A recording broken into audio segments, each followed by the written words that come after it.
ساعة الموت ساعة تنتهي فيها كل فرصة ويضيق فيها كل واسع، فلا عثرة تقال ولا توبة تنال، ولا يستطيع العبد أن يزيد في حسناته شيئا، ولا أن يتخلص من سيئاته توبة ورجوعا.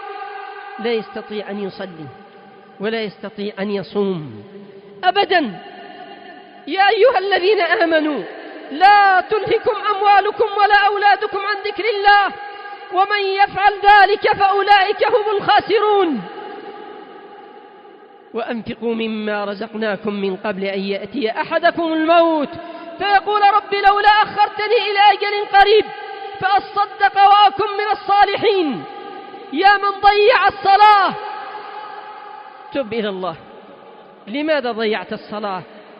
أنسيت الموت؟ يا من عققت والديك تب إلى الله عز وجل. أنسيت الموت؟ يا من وقعت في أكل الربا ومال اليتيم ومال الغير، يا من بغيت، يا من ظلمت، يا من تعديت، يا من قطعت الأرحام وأسأت الجوار، تب إلى الله. أنسيت الموت؟ أأمنت من الموت؟ يا من وقعت في الغش والخداع، أنسيت الموت؟ تب إلى الله عز وجل.